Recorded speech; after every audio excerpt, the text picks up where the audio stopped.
Um bom dia para você, seja bem-vindo à nossa escola sabatina, o estudo da lição. Nós já tivemos o primeiro momento, esse é o momento agora discutimos juntos. Você pode participar através do nosso chat, enviando aí a sua pergunta, tirando a sua dúvida, fazendo um comentário com a gente através desse meio de comunicação. Hoje nós temos conosco para participar, partilhando os seus estudos e reflexões da semana, o doutor e pastor Daniel Faria. Seja bem-vindo com a gente, é uma alegria, já nos apresentou a palavra de Deus e agora o estudo dessa lição tão especial, né? Dê um alô para todos que estão conectados com a gente. Queridos, um bom sábado, tenho certeza, o dia está tão lindo aqui em Belém, o sol está brilhando, que isso traga certeza de que Deus está olhando para nós, de que Deus está sorrindo para nós, que Deus está cuidando de nós. Mesmo que nós estejamos passando por lutas, por dificuldades, o sol brilhando é uma certeza que nos dá de que Deus está velando por nós. E se Deus é por nós, meus queridos, quem será contra nós? Não é uma pandemia, não é uma doença, não é o desemprego, não é um dissabor, uma tristeza, uma depressão. Deus está conosco. Que isso possa fortalecer o nosso coração, recarregar as nossas baterias, dando a certeza que se Ele é por nós, nós seremos mais do que vencedores em Cristo Jesus, nosso Senhor. Amém, muito obrigado. Nós tivemos agora há pouco uma enquete, eu queria apenas dar o resultado para você que participou. Essa enquete está aí na nossa comunidade, no YouTube, você pode ter acesso, basta estar logado e clicar aí no canal da igreja, e aí se demarca comunidade. E você então vai poder participar dessa enquete votando. A primeira questão que nós perguntamos é: o que você conhece sobre reforma de saúde? E apenas 24% das pessoas disseram conhecerem bem, e 60% das pessoas disseram que gostariam de aprender mais sobre o assunto. Então, a mensagem hoje foi para você. Se você chegou um pouco atrasado, você pode voltar depois ao início desse vídeo e assistir à transmissão. A outra pergunta que nós tivemos é: como você define a reforma de saúde na sua vida pessoal? E olha que interessante esse dado. Apenas 20% disserem estou indo bem. 80% se divide em dois grupos. O grupo que disse que não começou ainda, 50%. E o grupo que diz que não se sente preparado para começar, 30%. Então 80% estão nesse desafio de conhecer e iniciar uma reforma de saúde. Que Deus te dê vitórias, conte com a gente, há vários conteúdos aqui, e nós então nos programaremos para ter nas nossas próximas mensagens, abordagens que possam dar maior orientação sobre esse tema tão importante. Eu tenho um recado importante para você, que está participando com a gente, sobre a lição da Escola Sabatina, Fazendo Amigos para Deus. Esse é o nosso tema desse terceiro trimestre, e dentro da nossa lição, logo na página inicial, nós temos um encarte escrito Projeto Maná. O que é isso? No antigo Israel, o maná foi o alimento que Deus enviou do céu e caía para que o povo, ao acordar pela manhã bem cedinho, pudesse se alimentar. Então o maná é o primeiro alimento do dia. Então nós temos aí algumas orientações. O maná, esse projeto de assinatura da lição da Escola Sabatina, vai começar no dia 16 de agosto. Então é um mutirão de assinaturas. Você tem nas páginas seguintes várias orientações sobre como fazer a sua assinatura, e também nós estamos distribuindo na igreja um encarte, como esse que eu estou segurando, onde você vai poder preencher e fazer a sua assinatura. A assinatura pode ser feita por telefone, pela internet, aqui na igreja, ou aqui em Belém, para quem mora próximo, aqui na loja da Casa Publicadora. Eu tenho certeza que você sabe a importância da assinatura, de chegar em nossa casa, em nosso endereço, a lição, para que possamos assim ter esse alimento que nos leva ao estudo da Bíblia. Então participe desse projeto, assine a sua lição e se programe para ter 2021, todos os meses, com a sua lição em mãos. Muito bem, nós vamos fazer uma oração. Vamos começar então agora a nossa conversa sobre o tema. A lição de hoje, que nós estudamos durante a semana, fala exatamente do porquê testemunhar, a importância do testemunho e como ele pode ser cada vez mais efetivo. E a gente vai conversar sobre esse tema, mas antes eu te convido a participar agora de uma oração para que o Espírito Santo nos conduza. Oremos. Senhor, muito obrigado por termos a oportunidade de estudar a Bíblia e entender melhor como funciona o nosso testemunho. Nos ajude a crescermos no testemunho, a compreendermos as razões do testemunho e a aperfeiçoarmos a nossa caminhada contigo, permitindo que o Espírito Santo nos transforme, nos capacite para alcançarmos mais pessoas, mais amigos para Jesus. Muito obrigado. Use o Dr. Daniel para que fale com a gente agora, trazendo orientações, reflexões que nos façam compreender melhor esse tema. É o que lhe pedimos em nome de Jesus. Amém. Muito bem, o nosso chat está aberto, você pode enviar sua pergunta. Eu agradeço e menciono aqui a presença de algumas pessoas. Por exemplo, o Luiz Dejar colocou aí, classe 7 presente, que bom, as classes aí virtualmente presentes. A Maria Conceição, a Rebeca, e algumas perguntas já foram colocadas aqui, a gente vai então tentar abordar cada uma delas. Vamos então ler o texto inicial, que é 1 Timóteo capítulo 2, verso 3 e 4. Está na sua Bíblia ou na lição, logo no início, 1 Timóteo capítulo 2, verso 13 e verso 4. Isto é bom e aceitável diante de Deus, nosso Salvador, o qual deseja que todos os homens sejam salvos e cheguem ao pleno conhecimento da verdade. Por esse texto, doutor Daniel, a gente já começa a entender que cai por terra aquele pensamento de que tem algumas pessoas que já estão definidas para se salvar ou para se perder, não é verdade? É incrível, um texto tão claro como esse, não, pastor? Está dizendo, Deus quer que todos nós sejamos salvos. Por isso que Jesus veio, não é para salvar alguns, né? E nós vemos também São João 3,16, né? Porque Deus amou o mundo, quer dizer, cada um de nós, de tal maneira, para que ninguém pereça. E é incrível que pessoas ainda que se dizem estudantes da Bíblia, defendem arduamente isso, dizendo que Deus escolheu alguns.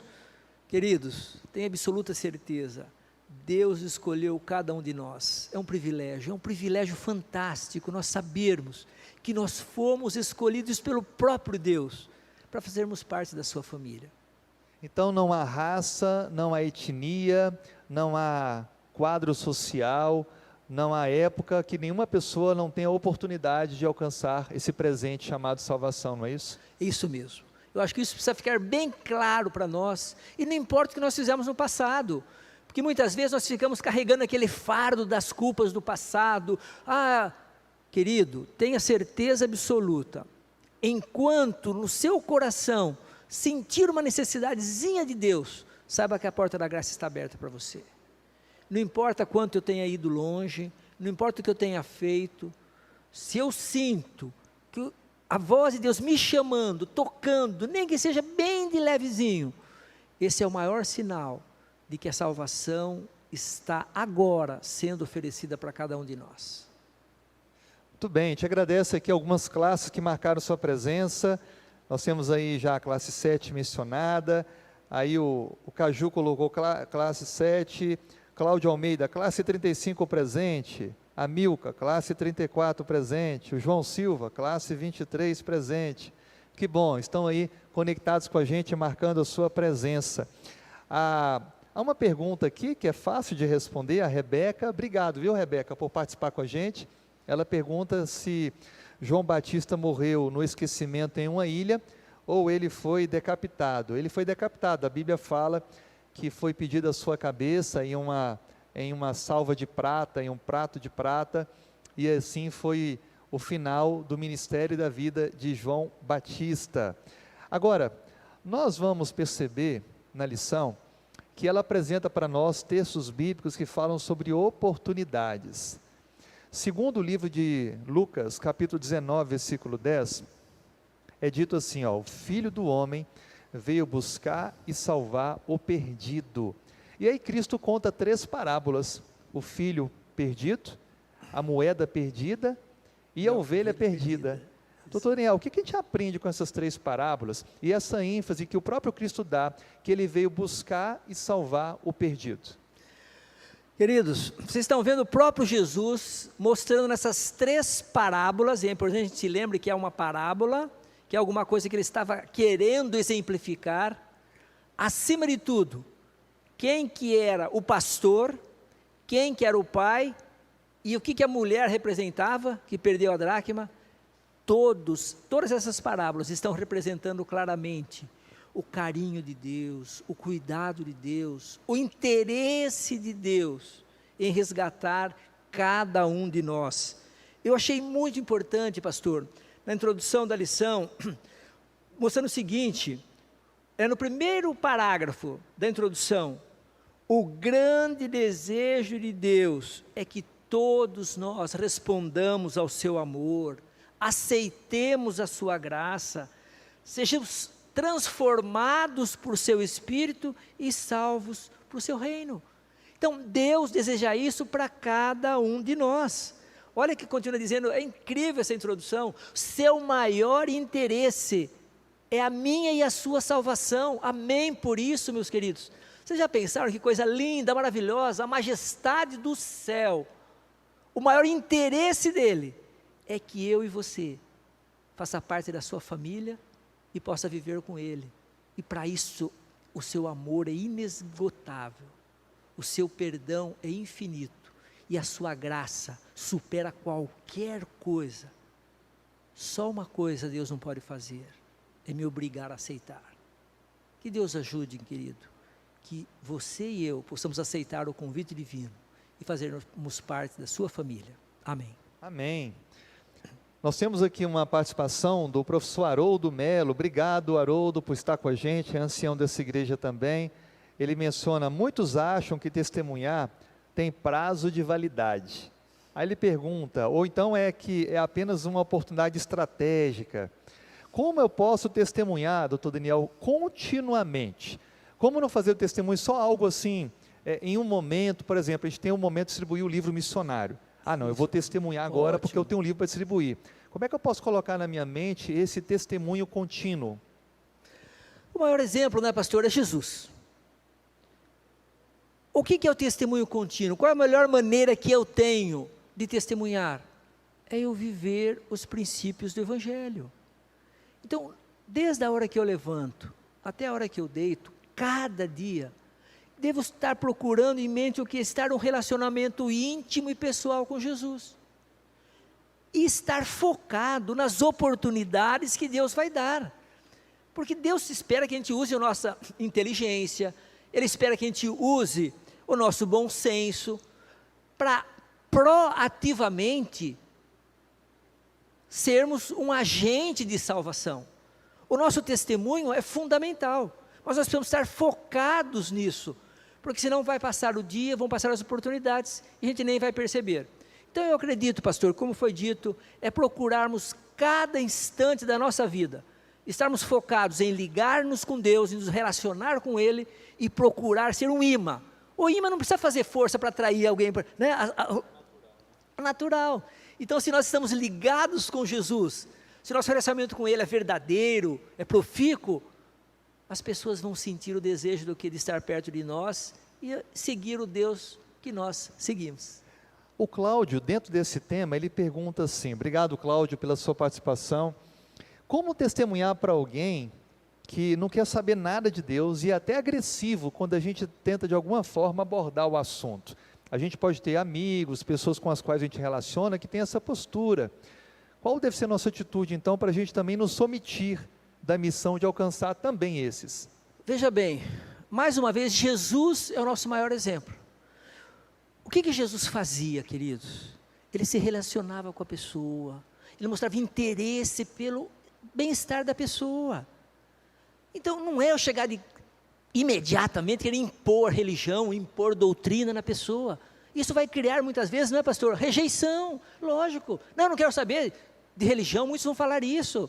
Eu já tenho minha religião, a pessoa, se ela já está tensa, nervosa por alguma coisa, ela se torna agressiva. Mas se ela vê que eu me interesso realmente pelo bem-estar dela, aí que está o grande trabalho que o pastor tem incentivado a igreja a fazer, que é o serviço social. Quem vê que eu estou desinteressadamente ajudando-a, me interessando por ela, fortalecendo alguma coisa que ela precisa, pessoal, isso não causa rejeição. Pelo contrário, a pessoa, quando ela começa a perceber que eu a amo, que eu estou fazendo, me desprendendo do meu tempo, do meu dinheiro, dos meus talentos, para ajudá-la sem interesse nenhum, isso vai fazer a pessoa o quê? Ser atraída para mim, e automaticamente para o Deus que eu represento. Então, é muito melhor nós vivermos, mas por favor, é importantíssimo a gente viver, mas vão ter momentos que nós não podemos ficar calados também, que Deus dê bom senso, para a gente poder ver os dois momentos, né, pastor? Sem dúvida. E a gente percebe claramente isso. Deus, ele quer usar a gente para, com sabedoria, alcançar os amigos. A lição, o título dela diz assim, ó, fazendo amigos para Deus. Isso. Doutor Daniel, eu entendo que para fazer amigo para Deus, eu tenho que primeiro fazer amigo para mim.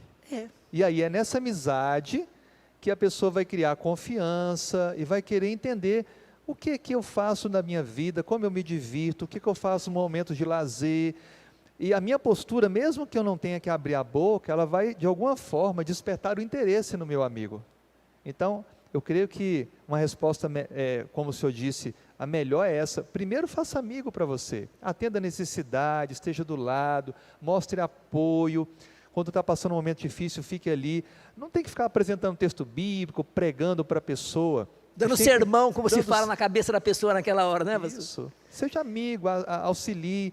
Uma coisa que eu gosto muito de fazer, minha esposa tem esse dom de preparar comidas gostosas, então às vezes a gente presenteia alguém com alguma coisa gostosa, aí quando possível a gente leva um livro, uma literatura, entrega junto com aquela comida, aí a pessoa vai poder ser despertada de alguma maneira pela amizade, né? A gente sai, chama alguém para ir em casa fazer uma refeição, ou combina de sair na rua, e ali naquela conversa informal, vai acontecer de maneira natural a abordagem sobre o assunto religioso.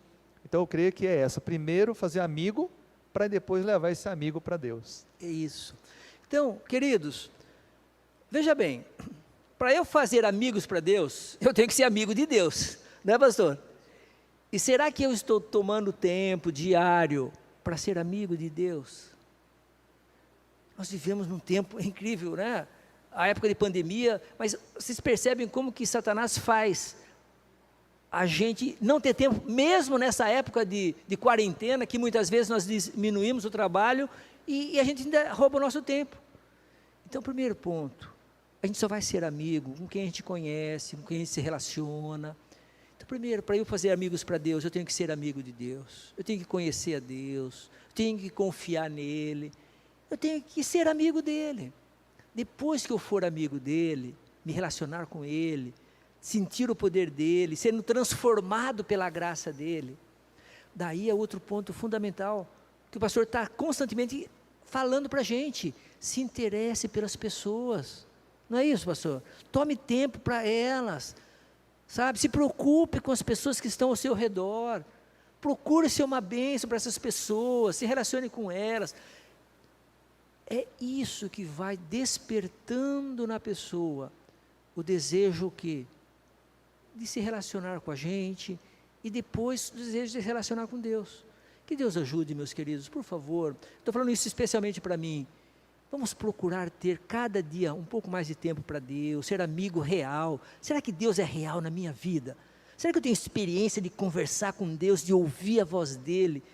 Será que eu tenho paciência para aguardar o momento dEle responder? Pastor, eu vi essa semana uma frase, eu li na meditação, uma frase que é incrível, fala assim, Deus, eu sei que o Senhor nunca se atrasa, mas por favor, se lembre que eu sou humano. Eu achei essa frase muito humana. A gente sabe que Deus não se atrasa, mas a gente tem a tendência de achar que Ele está atrasado, que Ele não está respondendo. Mas vamos ter a certeza, queridos, Deus nos ama, Ele se preocupa com a gente. Agora, o pastor vai falar ainda sobre isso, mas a melhor maneira de eu poder influenciar o outro, A melhor maneira é quando eu me interesso por ele, né? Quando eu me preocupo com ele, e quando eu amo a pessoa, porque se eu não amar a pessoa também, estiver fazendo aquilo por obrigação, a pessoa logo percebe, né? Tem que ser sincero, né? Sincero, De coração. Olha, nós temos outras classes presentes, a gente menciona aqui a Norma Laurindo, a classe 24, o Alípio Acioli, classe 18, a Kelly Velasco, classe 10, a Maria Pinto, classe 9, a Ivanise, classe 7, a Vera Barros, classe 27. Que bom, várias classes bem representadas, participando da transmissão desse estudo da lição. Doutor Daniel, o Rosinaldo Afonso, ele menciona algo bem interessante, ele diz assim, quando Deus diz que quer que todos sejam salvos, ele está dizendo que também, que ele conta conosco, conta com o nosso testemunho para salvar pessoas. Aí mais adiante, ele menciona que nós somos o maior sermão de Cristo, o testemunho vivo. Então quando a gente estiver andando na rua, ali está indo um bom sermão caminhando na rua. Agora a questão é, como ser um bom sermão, como ser um bom testemunho? Que elementos não podem faltar na vida de um cristão verdadeiro, para que a sua vida possa refletir o real propósito de conduzir pessoas a Cristo? Queridos, a coisa fundamental é a confiança, e a confiança não se impõe, confiança não se pede, confiança se vive. Veja bem, então o que eu preciso? Eu preciso ser coerente, e continuar sendo coerente.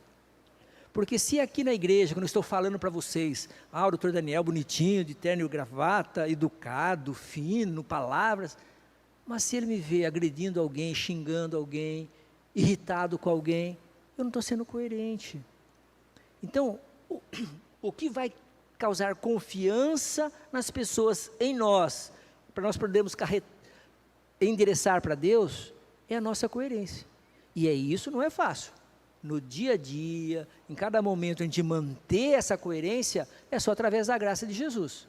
Mas o meio para nós podermos realmente influenciar, é realmente sermos coerentes, e continuar sendo coerentes.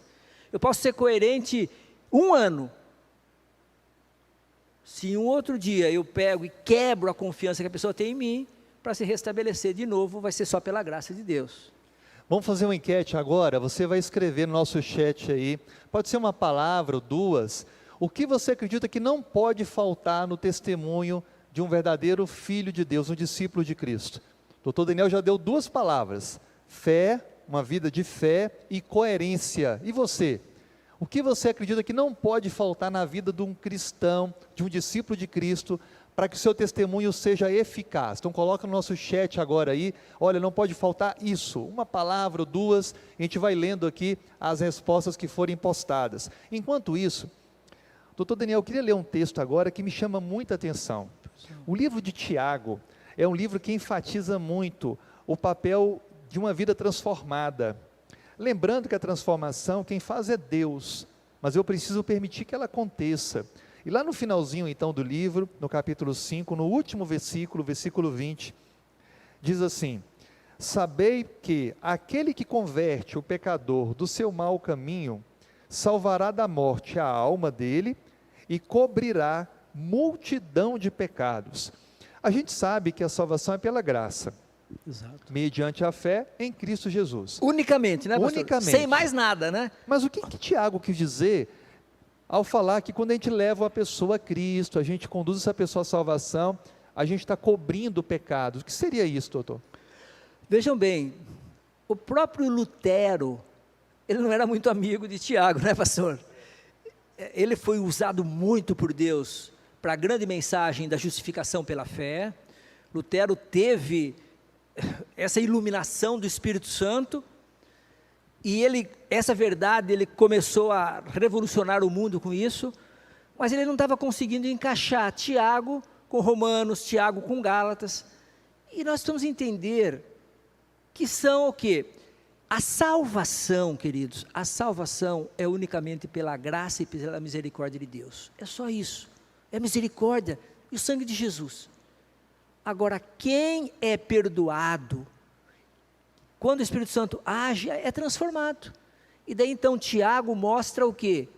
Que realmente, se eu for um instrumento de Deus, para me entregar a Ele, para levar outras pessoas para Ele, com a graça dEle, eu posso levar muitas pessoas ao quê? A pedirem perdão de Deus, não é isso, pastor?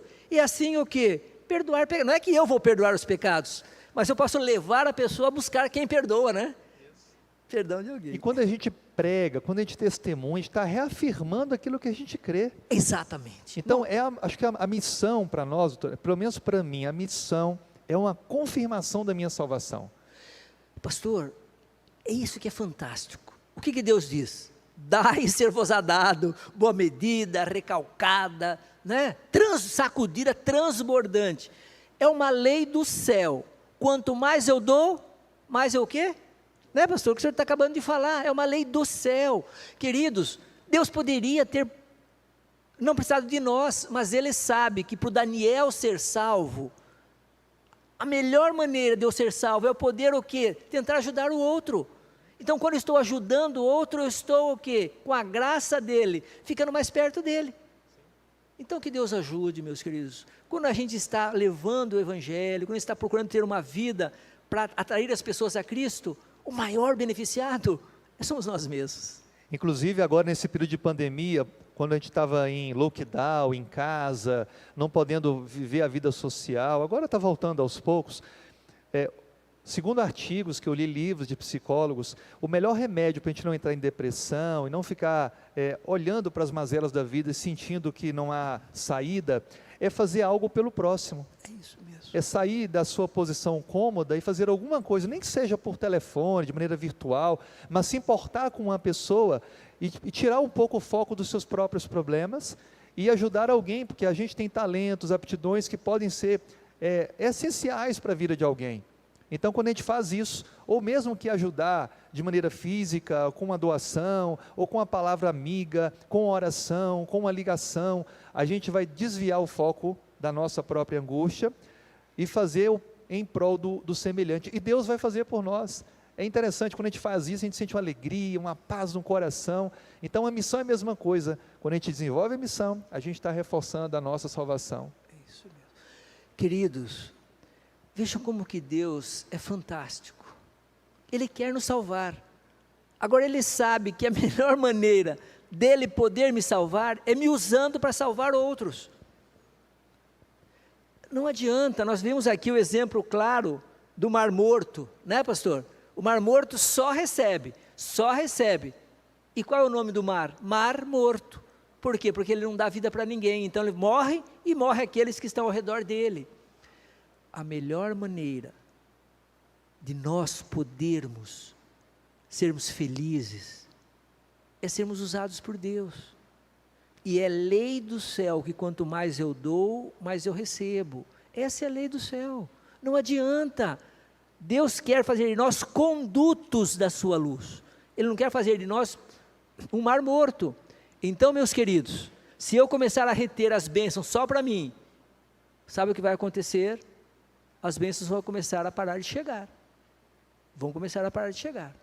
Agora, se eu acho que estou com muito pouquinha bênção, e como o pastor acabou de falar, que estou com problemas difíceis, se eu começar a me interessar para alguém, ajudando alguém, pessoal, é uma lei da psicologia. A Sarinha é psicóloga, minha esposa, e ela mostra claramente isso. Daniel, um dos maiores benefícios é quando eu consigo despertar no meu paciente o interesse por ajudar alguém. Quando ele começa a ajudar alguém, quando ele começa a se interessar por alguém, ele é o maior beneficiado. Muito bem, nós temos mais algumas pessoas conosco aqui, marcando presença. A Cíntia Vasconcelos, classe 4 presente. O irmão Eugênio Sena, classe 25. Professor Zutonei Velasco, classe 10. E aí, doutor Daniel, tem aqui a resposta da pergunta. O que não pode faltar no testemunho na vida de um discípulo? Aí colocaram, olha, amor, fé em Deus, equilíbrio, bondade, mansidão, cortesia, sinceridade. Muitos colocaram amor, fidelidade, oração. Que bom, várias pessoas participaram com a gente, dando a resposta do que não pode faltar na vida de um discípulo de Cristo. Obrigado pela sua participação. A gente vai dar agora prosseguimento ao nosso estudo e a gente vai entender o que agrada a Jesus. A gente às vezes pensa, será que o que agrada a Jesus é eu dar uma oferta bem generosa? De fato, isso é muito importante. Mas o que de fato tem o maior apreço para Jesus Cristo? O livro de Lucas, no capítulo 15, nós encontramos aí as parábolas mencionadas por Cristo. Eu queria ler com você, Evangelho de Lucas, no capítulo 15, a gente vai ler alguns versos. Primeiro versículo 6 e 7. Indo para casa, reúne os amigos e vizinhos, dizendo-lhes: alegrai-vos comigo, porque já achei a minha ovelha perdida. Digo-vos que assim haverá maior júbilo no céu por um pecador que se arrepende do que por 99 justos que não necessitam de arrependimento. Que coisa interessante, doutor Daniel, está mencionando aqui que assim como teve uma festa ao encontrar a ovelha perdida, há também uma linda festa no céu, quando uma pessoa muda o seu caminho e permite Deus fazer parte da sua vida. Com base nesse texto, dentre outros tantos, qual que é o grande desejo, aquilo que agrada mais a Deus? Pessoal, vocês já pensaram como que Deus é um ser de amor infinito? A maior alegria dele é poder salvar um filho dele. Nós que somos pais, né, pastor? Queridos, não há preço para um filho da gente. É só cada um que é pai, cada um que ama muito uma pessoa, sabe, se aquela pessoa que a gente ama, estiver perdida, ou estiver sofrendo, o que mais vai trazer alegria para a gente? É a salvação daquela pessoa. Então, o céu se regozija. Vocês já pensaram o que é isso? Deus ilumina o rosto de Deus, o santo e santíssimo Deus. Ele sorri, ele fica feliz, ele canta de alegria, quando que um pecador se arrepende. Olha, isso está me fazendo mexer comigo, viu, pastor? Que Deus ajude, que a gente comece a praticar mais, ajudar os outros a se salvar, ajudar a salvação, né? Porque às vezes a gente fica tão enfronhado na gente mesmo, nos problemas da gente, na vida da gente, no mundinho da gente, e olha, uma das coisas que mais alegra o coração de Deus é quando um filho dele se salva, se arrepende. E já pensaram que alegria nós vamos ter lá no céu, em ver alguém falando assim: olha, você foi instrumento da minha salvação, eu estava perdido. E nós sabemos disso, não é? Que muitas pessoas lá no céu vão dizer para a gente: olha, eu estava perdido, sem esperança, e a sua influência, a sua maneira de ser, as suas palavras, me trouxe para cá. Vocês já pensaram quando Jesus olhar uma pessoa falando isso para nós? Pessoal, é muito, muito bonito. Vamos procurar ter isso mais no nosso coração, e procurar realmente. Eu vejo o pastor, queridos, eu queria falar agora para os membros, e para mim especialmente, eu vejo o pastorado da igreja insistentemente trabalhando, achando meios para nós fazermos o trabalho, as atividades missionárias. E às vezes a gente fica até meio incomodado com isso. Mas, meus irmãos, esse é o único objetivo para a nossa existência. E é isso que vai nos levar a ser felizes, porque quanto mais eu me importar com o outro, quanto mais eu procurar viver para atrair a pessoa para Jesus, mais próximo eu vou estar dele, e mais uma bênção eu vou ser, e mais feliz eu vou ser. E Jesus vai cantar, eu gostei desse termo, né? Ele canta e sorri de alegria quando o pecador se arrepende, né? Amém. Então tem festa no céu toda vez que uma pessoa entrega a vida, o coração a Cristo, não importa tão longe ela tenha ido. Exato. Quando há o arrependimento, a confissão sincera, Deus ele transforma e provoca aí uma festa, uma celebração no céu, né?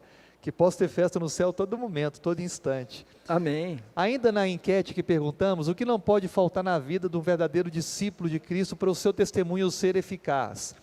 A Cíntia coloca, não pode faltar oração. A Thelma coloca, não pode faltar amor verdadeiro sem interesse material.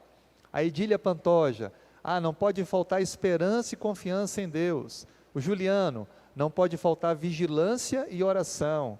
A Milka, não pode faltar amor ao próximo. O Joei, não pode faltar compaixão.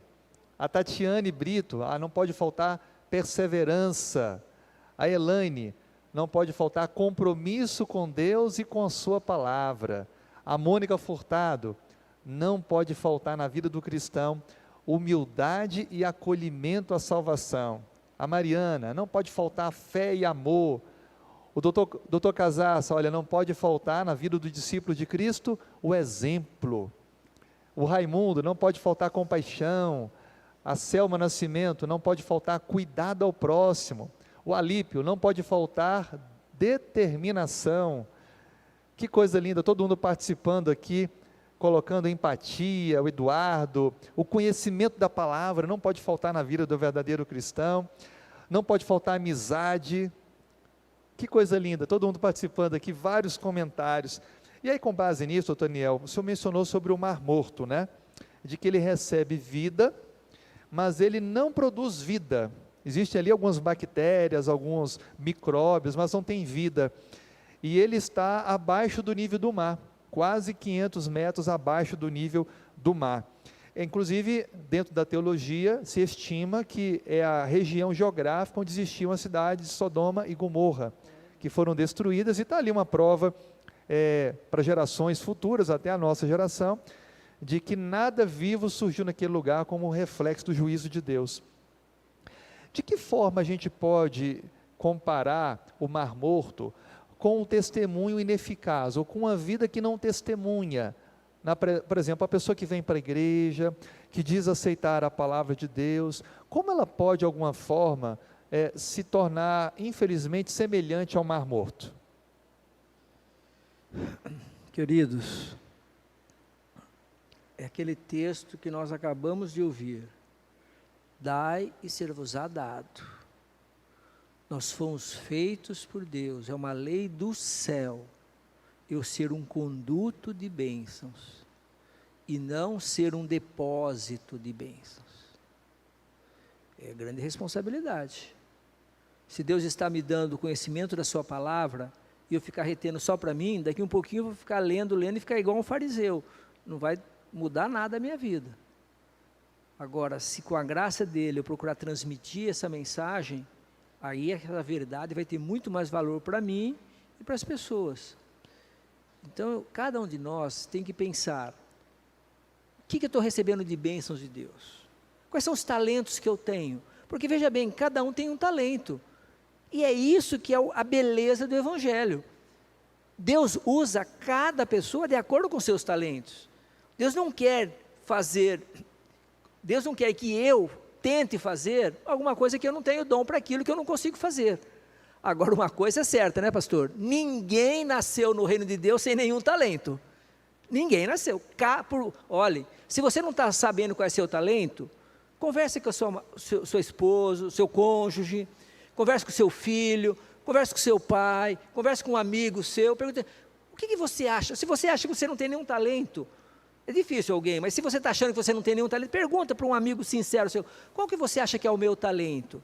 Pergunta para o teu irmão, para alguém que tem carinho por você: qual que você acha que é meu talento? Com certeza ele vai dizer. E daí o que eu procuro fazer? Com a graça de Deus, usar esse dom, usar esse talento para quê? Para ser uma bênção para outras pessoas. Eu vi o pessoal da música mexendo em algumas coisinhas aqui, né, pastor? Daí eu falei assim: olha, eu não tenho dom para música, infelizmente. Se fosse depender de mim, a evangelização com música, nossa, seria péssimo. Mas eu falei: mas Deus deu outras pessoas, deu a Sarinha canta, deu muito outros, toca. Então, Deus usa cada um de nós, meus queridos, de acordo com os dons que Ele nos deu. Agora, para que esse dom se desenvolva, eu preciso usá-lo, porque o dom que não é usado, ele é recolhido, e cada vez daí eu vou ter o quê? Menos. Mais algumas classes presentes aqui: a Lia Pinheiro, classe 25, o professor Geraldo, classe 15, obrigado pela presença. Eu queria lançar com você uma nova enquete agora. A gente já está conversando aqui sobre o testemunho, por que testemunhar. Você vai colocar agora a seguinte dica: o que você define com você e Deus agora, e quer propor para outras pessoas também, fazer nesses próximos dias, para mostrar o amor de Cristo para as pessoas. Então coloca aí uma frase ou algumas palavras curtas, o que você pretende fazer nos próximos dias e sugere que os outros façam para mostrar a quem está ao redor que Cristo ama o ser humano e quer salvar cada pessoa, tá bom? Eu vou ler sua resposta em seguida, mas antes, eu queria perguntar ao doutor Daniel uma coisa. Quando a gente olha para a Bíblia, a gente olha para Cristo como nosso padrão, nosso modelo. O senhor falou várias vezes isso daqui. Como é que eu posso crescer nesse testemunho, nessa entrega, nessa doação, que o senhor mesmo mencionou que eu preciso receber e partilhar? Mas há uma coisa natural pelo pecado, que é reter, que é não partilhar, que é preocupar-se mais consigo mesmo, de não dar, mas ainda mais agora, a gente está num momento de pandemia, a pessoa preocupa, bom, eu vou ter que segurar, reter mais para um momento de dificuldade. Como é que eu posso andar na contramão desse natural pós-pecado, de não ser partilhador, compartilhador, e de sempre querer reter para si? Como é que eu posso quebrar isso? Pastor, esse foi um ponto muito importante que você mencionou. Nesse tempo de pandemia, realmente a tendência da gente é segurar. E eu estava, quando o senhor estava falando assim, eu estava pensando, essa é a tendência. Não, agora a coisa está muito difícil, meus rendimentos caíram para 1/3 do que eu ganhava, agora eu tenho que reter. Olha como que Deus é fantástico. Ele não pede o que a gente não tem, né, pastor? Ele não pede o que a gente não tem. Ele só pede o que a gente tem. Olha o dízimo é uma coisa fantástica. Se eu ganhava 5 mil reais, quanto que era para eu ser feliz? 500 reais de dízimo. Agora, se eu estou ganhando 1.000, Deus não está pedindo de mim 500, não está pedindo a metade do que eu ganho hoje, Ele está pedindo os mesmos 10%. Além do dízimo, uma outra coisa muito importante, meus queridos, é nós sermos pactuantes. O pacto é fantástico, porque a pessoa não dá por emoção, não dá só quando pede, é uma coisa programada. Então é fantástico para nós continuar, a pessoa que é pactuante, ou na muita fartura, ou na depressão, ele vai continuar porque ele tem o seu pacto com Deus. Se antes ele ganhava 10, e o seu pacto era 10%, ele dava 1.000. Agora, se ele começou a ganhar 1, o pacto dele é os 10%, ele vai dar 100. Então, daí não vai ter como ele achar que tem que reter tudo, e ele vai continuar sendo amigo de Deus, sócio de Deus, e não vai reter a mais, porque quanto mais eu for reter, menos eu vou ganhar. O Evangelho de João, capítulo 7, versos 37 e 38, diz assim, se alguém tem sede, disse Jesus, venha a mim e beba. Quem crer em mim, como diz a Escritura, do seu interior fluirão rios de água viva. Como é que é isso, doutor? Jesus está dizendo que Ele é a fonte da água vida, Ele é a água viva. E a gente bebe dessa água e em nós vai brotar uma nascente. Como é que é isso? Essa água, para que vai fluir essa água? Qual o objetivo? Tem alguma coisa a ver com testemunho?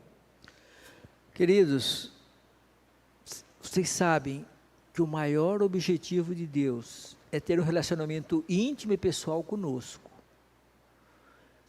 É fantástico nós vermos que o nosso corpo é o templo do Espírito Santo, que quer habitar em nós. É lógico que o único que é a fonte de graça, de bondade, de amor, é Deus. Agora, quando eu permito que o Espírito Santo entre na minha vida, e quando eu sou um templo do Espírito Santo, automaticamente, esse relacionamento com Deus, essa presença dEle em mim, vai transbordar. Quanto mais eu tiver Deus dentro de mim, mais o Espírito Santo estiver me usando, mais eu vou transbordar. Agora é incrível que eu tenho o poder de diminuir esse transbordar. Se eu começo a reter, eu vou perdendo a fonte. Se eu começo a reter, eu vou perdendo a fonte. Então, mais um ponto importante para nós membros começar a pensar. Realmente, isso eu estou pensando para mim, meus queridos, estou falando comigo agora, Daniel. Quanto tempo cada dia você tem dedicado a se interessar pelo próximo? Daniel, quanto tempo você tem despendido cada dia para se interessar pela salvação de alguém? Quão proativo você está sendo? Será que eu não estou tendo tão pouco tempo porque eu tenho fechado a fonte e Deus não pode mais fazer com que essa fonte continue? Esse estudo dessa lição está mexendo comigo, e eu espero que mexa com você também, fazendo com que nós possamos ser reais condutores da graça, possamos se interessar, viver menos olhando para nós, para os nossos interesses, para os nossos projetos. Deus quer que nós tenhamos progressos, Deus quer que a gente galgue, Deus quer que a gente alcance vitórias, mas não podemos esquecer que o principal objetivo tem que ser olhar para Jesus e olhar os valores eternos e o que tem valor na eternidade. Esse mundo está passando e vai passar muito rápido, e o que vai ficar é a eternidade. Então, o testemunho pessoal, eu viver o Evangelho, eu viver para ajudar o meu próximo, precisa fazer parte consciente, porque se não for, entra num ponto morto, né, pastor? Vai entrando naquele ponto morto, que eu só fico olhando para as coisas do mundo, e só me interessando para as coisas do mundo. E daí o que acontece? Eu vou ser a pessoa mais infeliz, e você o quê? Em vez de ser uma bênção, você é uma maldição na vida das pessoas que estão ao meu redor. Já pensaram que coisa horrível? Tudo depende do quê? Do meu relacionamento com Jesus e da decisão que eu tomo cada dia.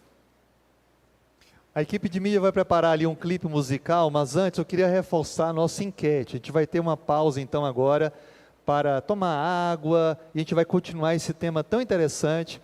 Mas olha a enquete: o que você deseja fazer a partir de agora para dar um bom testemunho, para mostrar que Cristo ama cada pessoa? Então, esse é o momento de você participar com a gente, escrever aí no nosso chat.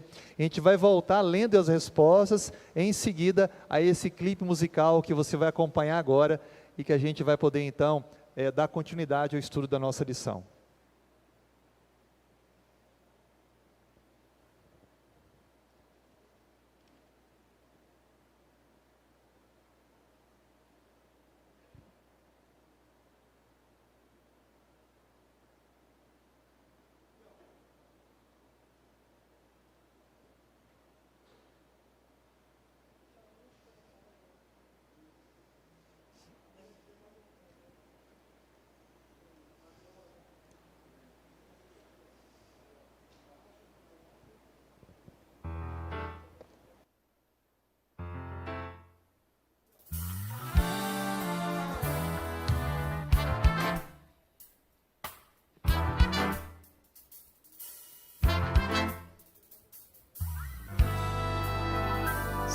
As ondas dessa vida destruírem tua fé e fizerem que duvides de que em breve voltarei.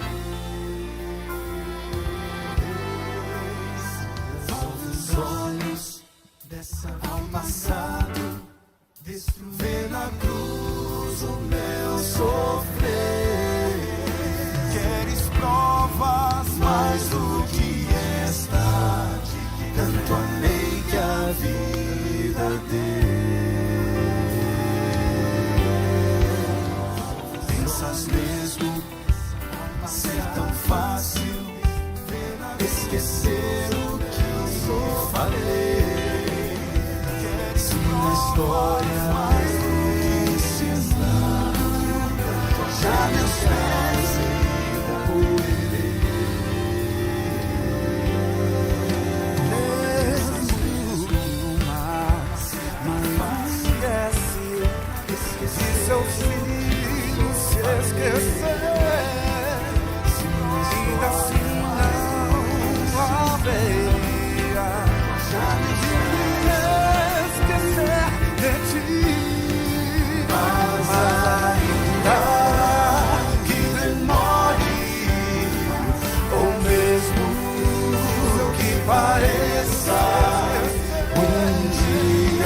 Muito bem, estamos de volta então com o nosso estudo da lição. Que bom que você está conectado com a gente. Estamos aqui estudando a lição 1 dessa série Fazendo Amigos para Deus. E o tema da semana, por que testemunhar? Eu desafio você a estudar a sua lição. Você pode ter, se não tem assinatura, você pode adquirir essa lição. Ela tem disponível aqui na igreja, aqui na loja da Casa Publicadora, e também semanalmente a versão digital através do site cpb.com.br, tá bom? Você pode ter acesso então a esse estudo e fazer todo dia o uso desse guia que leva à melhor compreensão da palavra de Deus. Nós vamos agora então ler o resultado da nossa enquete. O que você está propondo aí que devemos fazer para apresentar Cristo para as pessoas? Então vamos ler. A Mônica colocou testemunhar da palavra de Deus através da Bíblia. A Darlene procurar ter paciência com as pessoas, se colocando no lugar delas. De fato, isso aqui é uma grande missão. O Peterson, ajudar o próximo de acordo com a sua necessidade. Muito bem. A Yara, falar do amor de Deus às pessoas. A Elane, ter mais compromisso com aquilo que Deus ordena fazer. A Ivanise, eu quero orar mais por pessoas difíceis. Amém. A Maria, eu vou distribuir livros, A Maior Esperança, e orar com as pessoas que receberem. Que bom, né? Não só entregar, quero orar com essas pessoas também.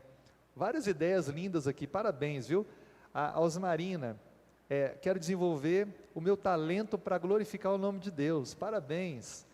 A Tatiane Brito, eu quero ter mais comunhão com Deus e disseminar ao próximo continuamente com sabedoria, mansidão e alegria. A Conce, eu quero orar, ligar para as pessoas que estão passando por momentos difíceis, precisando ouvir uma palavra de conforto, de carinho. A irmã Elza Bastos, o que eu posso fazer é ser paciente, compreensiva, mansa e prudente com as pessoas que não conhecem o amor de Deus. Amém. O José Negreiros, está assistindo lá de Presidente Dutra, seja bem-vindo. O irmão Evaldo, eu quero falar das coisas que edificam ao meu próximo, e que eu seja humilde em falar. Muito bem, Evaldo, parabéns. O Dinho Gurjão, ele diz, o Evangelho é a água que vem da fonte que é Deus, é uma água transbordante através do nosso testemunho. A Raíssa Modesto, só podemos fazer amigos para Deus se tivermos amizade com Ele antes. Foi falado aqui, parabéns, você compreendeu. A Selma falou, o que eu quero fazer essa semana é mostrar gratidão por tudo. A gente ora só pedindo, né? A orar mais agradecendo. O Eduardo Vasconcelos, viver sem hipocrisia. Que coisa linda, várias pessoas aqui. A Raíssa, eu pretendo ter um relacionamento melhor com Deus. A Jean Carla, ela coloca, sem relacionamento diário com Deus, não há como nos importarmos com o semelhante, ainda menos investirmos tempo nesses relacionamentos. Só o Espírito Santo agindo por nós mesmos. Que coisa linda, olha, a Legilda, eu não quero ficar só no falar, mas no viver. Olha que coisa linda. Não ficar só no falar, mas viver. Isso é coerência, amém, né, doutor? Amém. Coerência, né? Sim. Coerência.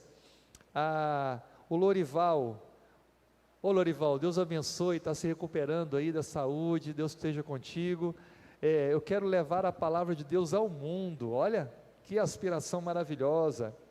A Janaína Rosa, eu quero conhecer a Deus, sua vontade e propósito profundamente, o coração e mente limpos para dar sentido ao chamado para a obra de Deus. E a Ana Lúcia, ela agradece por mais um sábado e por esse momento de crescimento espiritual. Olha, muito obrigado sua participação, suas dicas.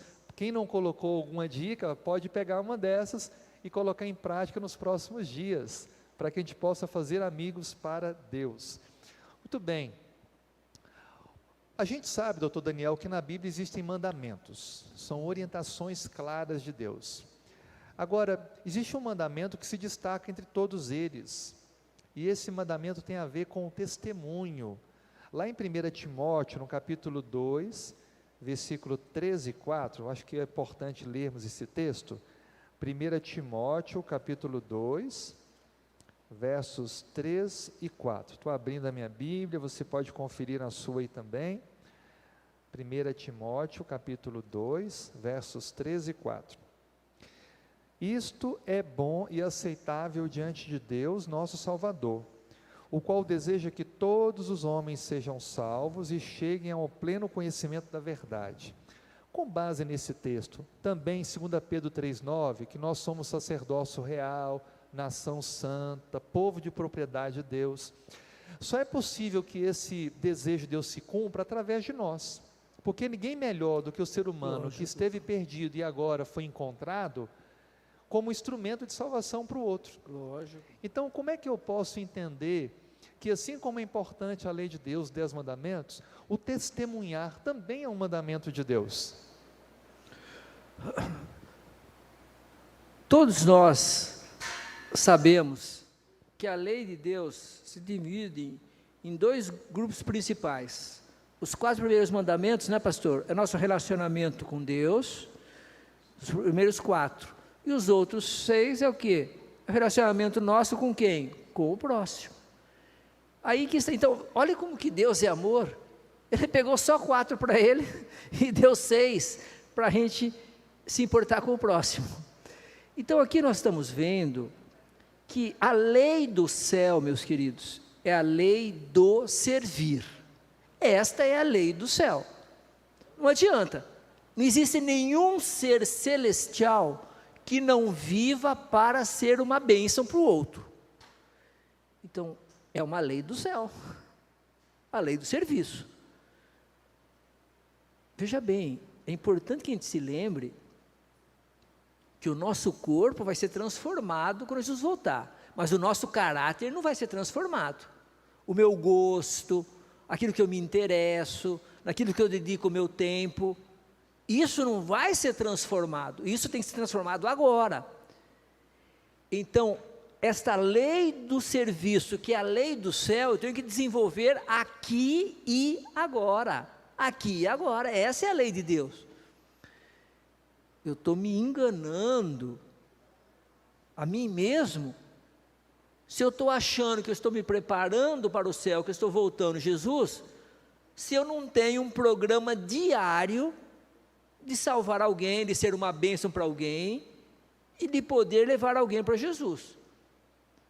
Queridos, eu estou falando isso para vocês, mas eu estou falando especialmente para mim, eu estou pensando em cada palavra que eu estou dizendo, realmente a nossa vida precisa dar uma meia volta.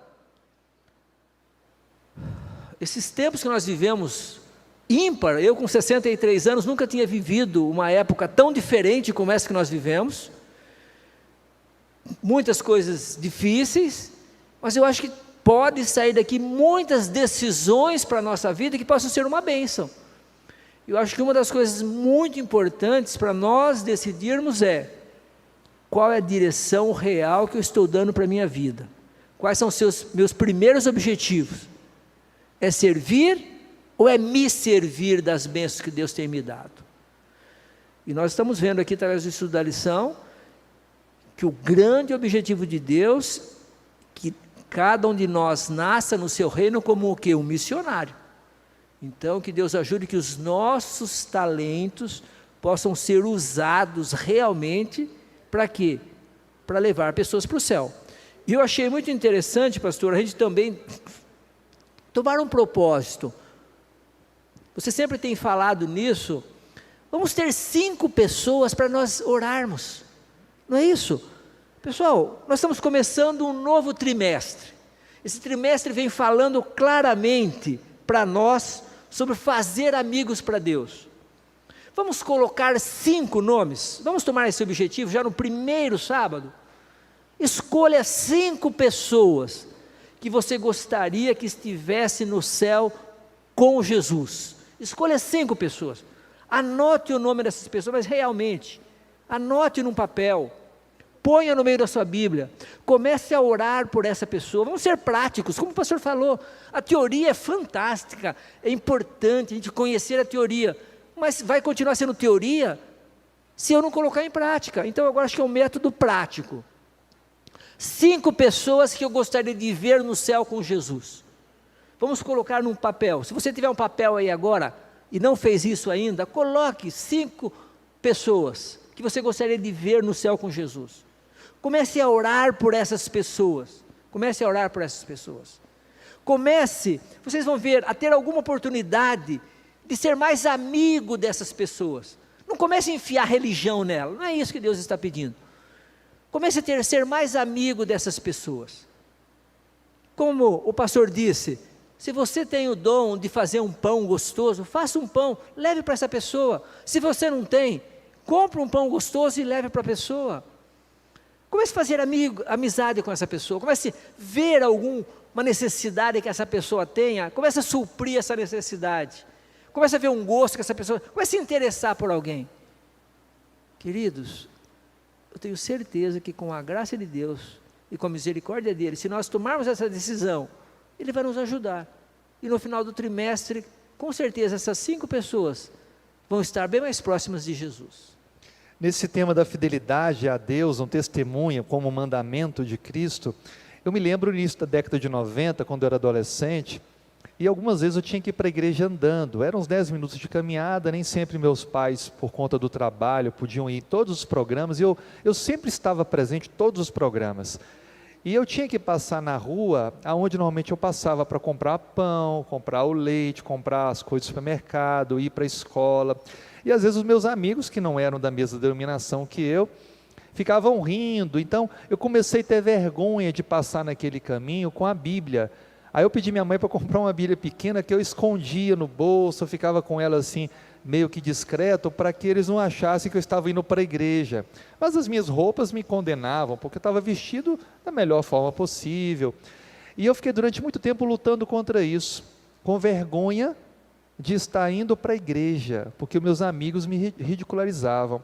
Até, doutor Niel, que eu ouvi um sermão do pastor falando que nós não podemos ser agentes secretos, a não ser que vivamos em um país que o cristianismo seja proibido de pregar. Aí o pastor mencionou de que nós devemos apresentar claramente que nós somos embaixadores de Cristo.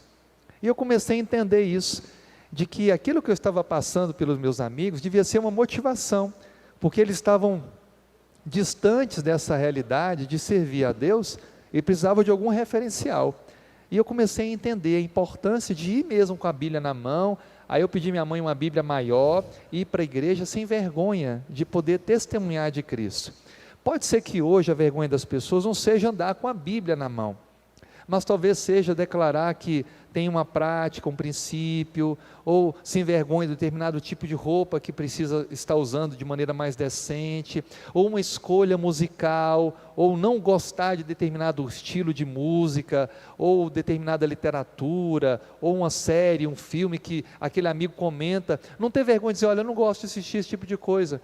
Hoje, por exemplo, eu não tenho medo de chegar alguém conversando comigo, receio, e dizer, olha, eu não vejo filme de violência. Esse negócio aí de tiro, de morte, eu não gosto, eu não me sinto bem, eu não vejo isso. Hoje eu não tenho vergonha, mas durante muito tempo, parece que a masculinidade, não tenho que ver, não, eu assisto até o fim ao filme de ação, é um suspense, eu não tenho medo de assistir, como se aquilo fosse uma vantagem, né? Eu acho que da mesma forma, a gente poderia ter pessoas hoje que de alguma maneira têm pensado, eu tenho vergonha de expressar minha fé, eu tenho vergonha de ser fiel a todos os princípios, porque eu vou ser muito diferente do mundo que eu vivo. Aí eu pergunto para o senhor, como a gente pode vencer esse medo, essa timidez, de viver os princípios, de não ter vergonha de testemunhar de Cristo, de ter uma vida coerente, e poder usar isso para levar pessoas a Cristo? Queridos, faz parte da natureza humana a gente ser apreciado e benquisto pelas pessoas. Isso faz parte da natureza humana. Ninguém gosta de ser ridicularizado, ninguém gosta de ser desprezado, ninguém gosta de ser ignorado. Então, muitas vezes, temendo isso, a gente começa a transigir com pontos que a gente sabe que está errado. É terrível. Se eu dou um passo para o lado errado, cada passo que eu der a mais, vai ser mais difícil o meu retorno. Então, o primeiro passo, nós temos que ter um relacionamento íntimo e pessoal com Jesus.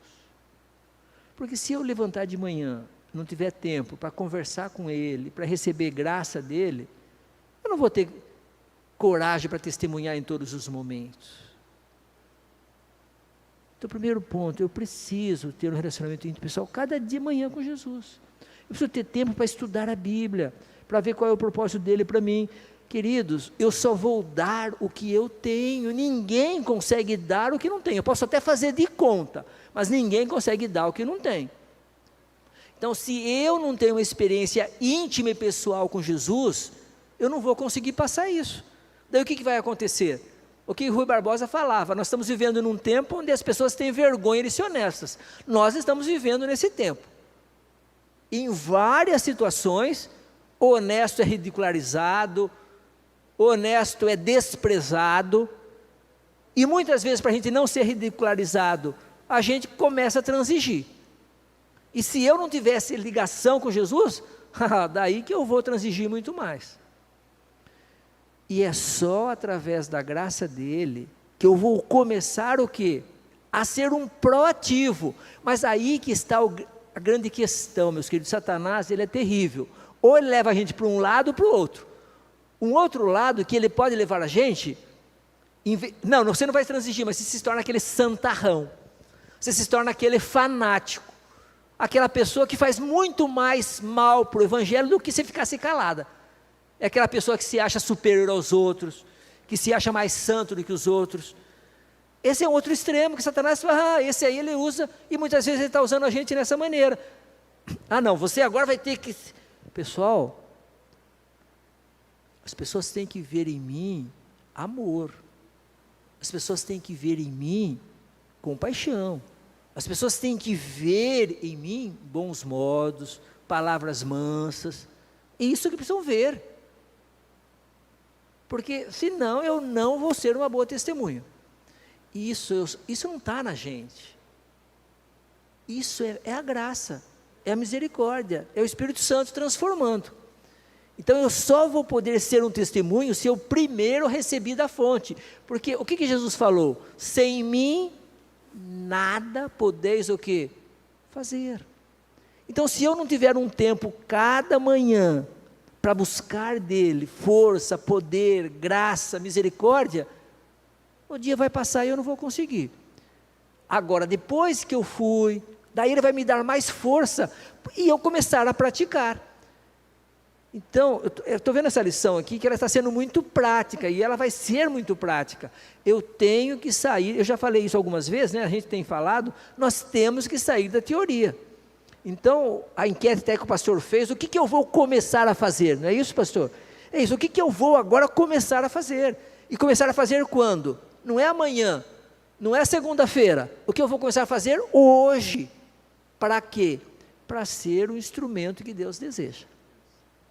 Doutor, eu fico refletindo aqui de como a gente deve equilibrar esse amor ao próximo com a verdadeira missão, que é salvar as pessoas, levar pessoas à salvação. Porque a igreja é só um grupo de pessoas, nós somos a igreja, o corpo vivo de Cristo. A igreja não é uma instituição de caridade, a igreja é o corpo de Cristo que anuncia a salvação. A igreja não é como um hospital, até porque Cristo não ficou o tempo todo só curando, ele parou para pregar, para atender necessidades, mas ele se importava de fato, primeiramente, com a salvação das pessoas. Eu acho que é um perigo em dois extremos. O primeiro extremo é ser indiferente às necessidades do semelhante, é pensar apenas internamente, a preocupar-se com o culto excelente, a programação, com a mobília bonita interna do templo, e deixar de olhar para quem está lá fora. E o segundo extremo, que muitos agora têm adotado, é focar apenas na ação social, mas destituída de um real senso de missão, fazer o bem só por isso, e não com um propósito maior. Como é que a gente pode equilibrar essas duas coisas? Eu estou como igreja de Cristo, como instrumentos de Deus, fazer o bem, mas ao mesmo tempo está cumprindo a verdadeira missão que acabamos de ver que Cristo se alegra, que é a salvação, é o arrependimento, é a mudança de vida de um pecador. Pastor, eu vejo isso só pela ação do Espírito Santo. É cada momento, e a gente conversar com Deus e perguntar para Ele: Senhor, qual é o meio termo aqui? Porque veja bem, assistência social é muito importante, mas se eu fizer só dar e não ensinar a pessoa a pescar, só dar o peixe, não é o propósito de Deus. Eu vou criar um chupim ali, que não vai crescer em nada. Então eu tenho que pensar nisso. O principal objetivo é procurar desenvolver na pessoa o crescimento dela, e que ela que tem que se tornar independente. E também eu tenho que, com a graça de Jesus, ser proativo em relação à evangelização, sem ser chato, sem ser insistente, sem ser crica, desculpe, ser crica, aquele crentinho lá que só sabe falar nisso, mas eu também tenho que me posicionar. Quando eu chego em algum lugar, eu preciso ter em mente, as pessoas possam ver uma pessoa usada pelo Espírito Santo, e que as minhas atitudes possam inspirar as pessoas a se aproximarem mais de Deus. É o foco que nós estamos dando à nossa vida. Então que Deus ajude, que essa lição venha chamando a atenção nossa, Jesus quer salvar a cada um. Ele usa diferentes ferramentas, então o hospital, eu vejo até a reforma de saúde, eu vejo o serviço de beneficência, como instrumentos da salvação. Não é o motivo principal, não é o motivo principal. O motivo principal é que cada ser humano seja transformado pela graça de Deus e vá para o céu. Então que Deus use os instrumentos, que Deus possa fazer com que os instrumentos que nós tenhamos possam levar as pessoas ao fim maior, que é o quê? Apresentá-las a Jesus. Toda quinta-feira a gente tem um ministério aqui da igreja, doutor Niel, que a gente sai para distribuir marmitex para moradores de rua. Eu tenho ido toda quinta-feira, já tem 2 meses, e a gente chama as pessoas para em lugares estratégicos, e aí a gente junta todos eles, faz aquela fila e diz assim, a gente está aqui porque Deus existe, e Ele se importa com vocês. Amém. E nós viemos aqui em nome dEle, para orar por vocês e amenizar, pelo menos por um pouquinho, através desse alimento feito com muito carinho e saudável, trazendo saúde para vocês, mas a mais que tudo, trazendo esperança para vocês. Sabe, eu noto que não é só a entrega do alimento. As pessoas se sentem valorizadas, elas reconhecem que Deus se importa com elas. Então eu vejo que esse equilíbrio é justamente permitir que a ação que a gente fizer em prol do próximo, ela seja conduzida por esse amor a Cristo, para que esse amor a Cristo seja percebido através da ação, porque senão a gente vai querer chamar tanto a atenção para a ação, e esquecer que a missão é que Cristo quer que a gente cumpra, né? E essa missão é salvar, levar a salvação, é conduzir pecadores ao arrependimento. Então é fazer uma oração, é mostrar aquele carinho, é sempre mostrar que é Deus que está me dando a oportunidade de fazer, não é por mim mesmo. E eu acho que isso é que vai complementar aquilo que faltar nesse processo de equilíbrio entre atender a necessidade e ao mesmo tempo pregar o Evangelho. Aqui nós temos na Bíblia uma pergunta que eu acho que só podia ajudar a gente a responder. Como um líder, um pastor, uma pessoa que dedica já anos à obra, qual o perigo que a igreja pode cometer ao ficar tão concentrada no propósito interno e deixar de fazer o que é o externo? Quais são os perigos? O que pode acontecer com a igreja que se torna tão preocupada com apenas o alimento espiritual interno e a missão externa pouco atendida?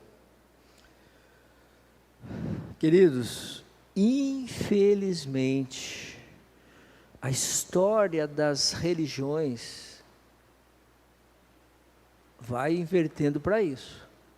Começa-se com uma mensagem de evangelização bonita, um crescimento, depois de 100, 150 anos, que é justamente a época que nós vivemos, de igreja adventista, a grande tendência é a institucionalização. O que é isso? É começarmos a fazer só mais programas internos, se preocuparmos mais com as normas, se preocuparmos mais, as normas são importantes, mas se preocuparmos mais com o templo, se preocupar mais com a estrutura, muito bem com a estrutura, que é importante ter uma estrutura bonita, mas se o foco for só nutrir os membros, vai levar ao que levou a muitas ruínas de muitas igrejas. Se o foco for só nutrir e não for sair, é isso que Jesus falou, pregai até os confins da terra. Quer dizer, nós precisamos expandir as fronteiras. Então, cada um de nós, eu estou falando para mim especialmente, tem que ter uma meta, um objetivo. O que eu estou expandindo de real, de concreto, para alguma coisa de salvação da pessoa lá fora? Isso está mexendo comigo, sabe, queridos? Que eu sempre pensei como reforma de saúde, falar mais para a igreja, sempre pensei em encontro de casais que são muito importantes, em nutrir o lar, que o casal, que o casamento, que o lar é a base da sociedade. Mas além de tudo isso que é importante, Deus ainda espera de cada um de nós o quê? E lá fora, o que você está fazendo para chamar alguém? Eu estou repensando a minha vida e com a graça dele vou redirecionar um pouco as minhas atitudes. Em 2 Coríntios, capítulo 5, verso 14, diz assim: porque o amor de Cristo nos constrange. O que quer dizer esse verso, agora que a gente olha em como encontrar a verdadeira motivação no servir, no testemunhar? O que seria esse constranger e qual é o papel do amor nessa história? Pessoal, ninguém gosta de ser constrangido, não é verdade, pastor? Né? Ninguém usa essa palavra, eu passei por um constrangimento e fala feliz. Muito pelo contrário. Quando a gente foi constrangido por alguma coisa, foi alguma coisa mal para a gente. Mas o que eu achei fantástico, e esse é um dos temas que tem me mudado muito, é o que está me motivando a servir. Então aí vira tudo, daí já virou a minha cabeça. Por quê? O amor de Cristo, a graça dele, a bondade, a vida dele, o carinho, o interesse que ele tem por mim, puxa, isso me atrai para mais perto dele, isso me motiva a quê? A usar tudo que ele me dá para ser uma bênção para o próximo. Então sai do constrangimento ruim para o quê? Para a motivação saudável. Porque a única coisa que vai causar mudança em nós, e mudança em nosso próximo, meus queridos, é quando nós nos apaixonamos por Jesus, sentimos o seu amor, e eu falo, não, esse amor é tão imenso, é tão despretensioso, esse amor é tão motivador, é tão palpável, que eu não posso ficar com ele só para mim. Ainda mais sabendo que quero fazer alguma coisa que agrade para ele, e se uma das coisas que agrada o coração de Deus é levar pessoas para a salvação, então o amor de Cristo vai sim me motivar, me constranger a ser o quê? Um conduto do seu amor para salvar outras pessoas.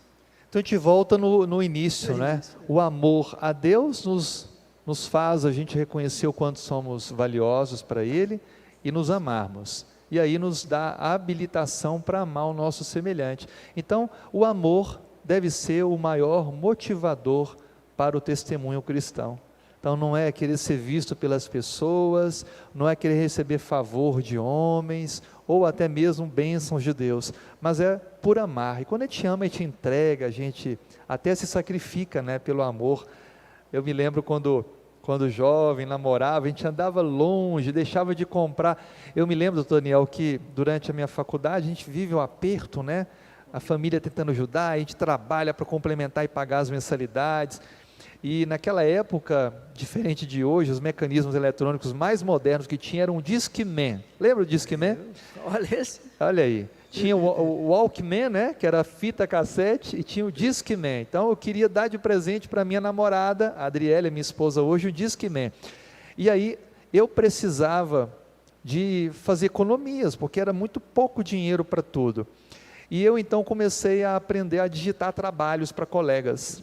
E na época, se eu não me engano, eu cobrava 50 centavos por folha digitada. E eu Não podia errar nada, né, pastor? Não podia errar nada, com regras ABNT, citações de rodapé, as margens todas dentro do padrão. E o que eu fazia? Eu digitava trabalhos, às vezes eu virava à noite digitando trabalhos, e ficava juntando dinheirinho para conseguir o valor, que na época não era pouco, e comprar um Discman de presente. Então, por amor, a gente faz um sacrifício, né? E não parece sacrifício, né, pastor? A gente faz com a maior alegria, não é? Por alegria. Com a maior satisfação. A gente está se esforçando, está consumindo energia, mas a gente está feliz. Por quê? Porque ama aquela pessoa. Queridos, é assim que Jesus vê a gente. E é assim que Ele quer que a gente veja os perdidos. Então a gente precisa fazer por amor, movidos pelo amor de Deus por nós, para a gente poder partilhar de maneira sincera, carinhosa, essa mensagem de salvação. A gente está agora no momento de considerações finais, a gente vai fazer algumas reflexões agora para concluir. Agradeço a todos que têm participado conosco a cada sábado, tem sido muito bom, mas eu quero desafiar você a vir com a gente no sábado que vem. Se inscreva, entre no nosso site, iasdmarco.org.br, vai aparecer na sua tela. Inscreva-se e participe com a gente na próxima semana. O ambiente está seguro, as pessoas se sentam separadamente, a gente tem um momento de salas, onde fica ali um número proporcional de pessoas distantes dentro de uma sala, mas pelo menos você pode ver pessoas, se relacionar. Eu te garanto que é muito mais seguro do que o comércio aí fora, do que as atividades cotidianas que a gente inevitavelmente tem que fazer, tem que cumprir. Então a igreja, ela está preparada para receber a todos que aqui vierem de maneira planejada, para adorar o nome de Deus e para crescer no estudo da palavra do Senhor. Nós vamos então fazer algumas conclusões finais. Eu queria fazer para você alguns desafios, já foi mencionado no grupo, para que você possa se desafiar nessa semana a fazer alguma coisa relevante pelo próximo, para apresentar o amor de Cristo e testemunhar desse amor às pessoas que estão tão carentes de esperança, de carinho, de paz, de perdão, de salvação. A lição coloca para nós, no finalzinho, algumas perguntas para pensarmos. Eu queria ler pelo menos duas. A primeira delas diz assim: por que todos os evangelhos terminam com uma ordem semelhante? Mateus 28, por exemplo, portanto, ide, fazei discípulos. Aí, Marcos, Lucas e João também. O que isso significa, doutor Daniel? Repetidamente os evangelhos terminam falando de missão, falando de testemunhar, falando de pregar, falando de anunciar. Por que é repetido isso? Tem algum objetivo por trás dessa repetição? Queridos, os evangelhos falam sobre a vida de Jesus, a biografia de Jesus. E geralmente o ato derradeiro é o que é o mais importante, é o mais que chama mais atenção. As últimas palavras de Jesus para os discípulos e para nós, os discípulos modernos, é o quê? Ide e pregai o evangelho. E eu vou estar com vocês. Queridos, é isso que Jesus resumiu antes de ir para o céu. Sempre a gente procura dar uma recomendação especial no final. E a recomendação especial que Jesus fez para o Daniel e para cada um de nós hoje é: meus filhos, eu amo vocês do fundo do meu coração. Eu vou estar no céu, mas o Espírito Santo vai estar aqui. Eu vou estar intercedendo por vocês.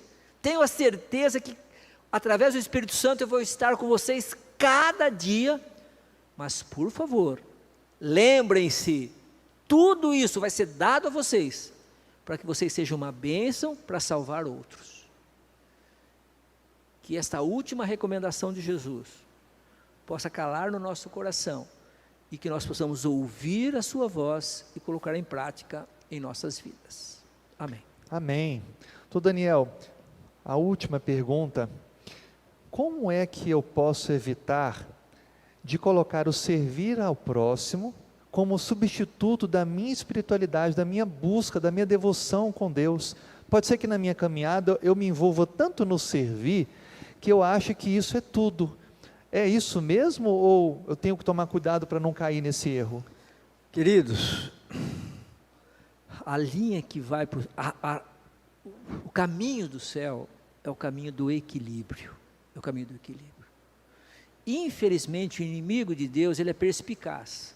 Ele não tem mais poder do que Deus, não. Amém por isso. Deus tem muito mais poder do que ele. Mas ele procura levar a gente para os extremos.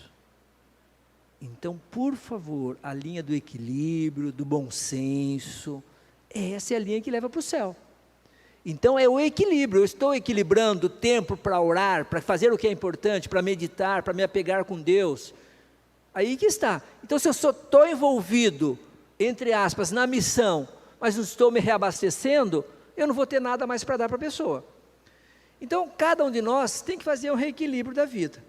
O que é importante? O que é fundamental? O que é fundamental? Eu só posso dar aquilo que eu tenho. E eu só posso dar recebendo aquilo de Deus. Então, meu tempo para orar, meu tempo para estudar a Bíblia, meu tempo para me relacionar com Deus, me importar com a minha família, ver o que está havendo no meu lar, me preocupar com os meus entes, mas também eu ter tempo para quê? Para não ficar só envolvido nisso, mas também ter tempo, ter energia, canalizar recursos para quê? Para salvar. Que o equilíbrio possa fazer parte da vida de cada um de nós. Os últimos comentários para a gente fazer a oração final. A Ludmila coloca: amor, amo fazer este trabalho por Deus, né? A Cibele coloca: precisamos ser o elo que conduza pessoas a Deus, assim como Filipe foi na vida do eunuco. O Érico Rodrigues aí que manda um abraço: meu pai, que bom que você está com a gente, pai lá do Nordeste. A Mercedes: o único que é a fonte da graça e de bondade é Deus. Amém, Mercedes. A Lúcia Santiago disse: eu quero sempre ser uma bênção para o meu próximo, que meu próximo veja Cristo em mim. Que coisa linda. Amém. A Maria Cavalcante: eu quero amar a Deus e provocar transformações. O Onei: sem Deus a nossa vida é vazia e triste. E a Cibele coloca um pouquinho do constrangimento. Ela coloca assim: por que ela se sente de fato constrangida? O verso diz isso. Porque quando a gente olha para nós mesmos, a gente vê quem nós somos. E quando a gente olha para Cristo, a gente entende quem Ele é. Então nós somos constrangidos em ver que Ele fez tudo por nós e que nós não fazemos nada por Ele. Então pouco que fazemos, o máximo que fazemos ainda é muito pouco diante de tudo que Ele fez, né? E aqui a Dina Moura, ela coloca então que o segredo para trazer alguém para Cristo é 1 Coríntios 13, né? É amar. O amor é paciente, benigno e assim por diante. E o João Silva, último comentário: devemos apresentar o Evangelho não como uma teoria sem vida, mas como uma força viva capaz de mudar a vida. Que coisa linda. Muito obrigado, foi excelente a sua participação. Nós vamos ter agora uma oração com o Dr. Daniel, pastor também. Muito obrigado, esteve conosco pregando, agora na lição, foi uma maratona. Que Deus continue te usando e fazendo do seu ministério uma bênção para todos nós. Você vai ter logo após a oração um momento de testemunho, é chamado de carta missionária, uma região distante, onde você vai poder ouvir um pouquinho de como o Evangelho tem avançado nessa região. Doutor, suas considerações e uma oração final, e muito obrigado por ter estado conosco. Amém. Queridos, Deus nos ama, Deus é por nós. Se nós olharmos para nós não vamos ver como nos salvar, mas se olharmos para Jesus, nós não vamos ver como nos perder. Que o amor dele possa mudar a nossa vida e fazer de nós mais semelhantes a ele. Vamos orar? Curve sua cabeça, feche os seus olhos, leve os seus pensamentos para o céu agora. Bendito e amorável Pai, muito obrigado porque o estudo desta parte da Tua Palavra, desse tema da Tua Palavra, mexeu comigo esta semana, Senhor. E por favor, eu tenho certeza que trabalhou também com o coração de cada um dos nossos queridos que estão nos ouvindo. Senhor, nós somos pecadores, frágeis, carecemos da Tua graça. Por favor, que o Teu Espírito nos transforme, que o relacionamento contigo possa fazer de cada um de nós, homens e mulheres, que honre e glorifique o Teu nome. Que a nossa vida possa realmente ser aquilo que Tu espera para cada um de nós. Nós pedimos e agradecemos, confiados unicamente nos méritos do nosso Senhor e Salvador Jesus. Amém.